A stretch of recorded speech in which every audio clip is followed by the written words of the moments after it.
Okay. And ఇప్పుడు మీరు చెప్పిన దాంట్లో పచ్చకామెర్లు చిన్న పిల్లలు, పుట్టిన పిల్లల్లో చూస్తాం. అవును. అది ఎంత డేంజర్ అంటే యూజువల్‌గా చాలామంది ఏం చేస్తారంటే ఎండలో పెడితే సరిపోతుంది అని అంటారు. అది ఎంత డేంజర్? ఎలా కేర్ తీసుకోవాలి ఇది? ఒకటండి దీన్ని పచ్చికామర్లు పిల్లల్లో కామన్ అంటారు. దాన్ని మేము ఫిజియోలాజికల్ జాండిస్ అని అంటామనమాట.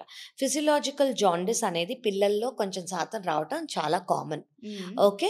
మేము ఎన్ఐసీయూలో అంటే నియోనేటల్ ఐసీయూలో వాళ్ళని యూవీ రేస్ కింద పెడతారు. ఆటోమేటిక్‌గా తగ్గుతుంది.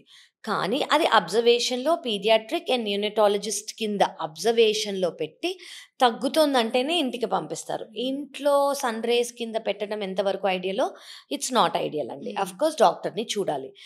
కామన్‌గా ఫిజియోలాజికల్ జాండిస్ రావటం కామన్ అండి. హ్మ్. కానీ ఆ కామన్‌నెస్ కాకుండా జాండిస్ చిన్న పిల్లల్లో లివర్‌లో ఏదన్నా భాగం సరిగ్గా డెవలప్ అవ్వకపోయినా కూడా హ్మ్. వస్తుంది. అలాంటి వాళ్ళకి సర్జరీ లేదా లివర్ ట్రాన్స్‌ప్లాంట్ కూడా చేస్తామనమాట మేము. ఓకే. సో, ప్రతి ఒక్క జాండిస్ సేమ్ కాదు.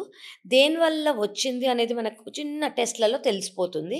దాన్ని బట్టి ఏం చెయ్యాలి? జెనెటిక్కా ఇది? ఫెమిలియలా ఇది? ఇదా? లేదు మనం జస్ట్ యూవీ రేస్ ఇస్తే సరిపోతదా? చిన్న మాత్రలు ఇస్తే సరిపోతదా? లేదా లివర్ అనేది పర్మనెంట్‌గా డ్యామేజ్ అయిందా?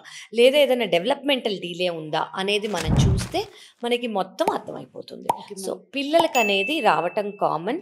అండ్ వచ్చిన వాటికి మనం హిస్టరీ, జెనెటిక్ టెస్టింగ్‌లో మనకి తెలిసిపోతుంది.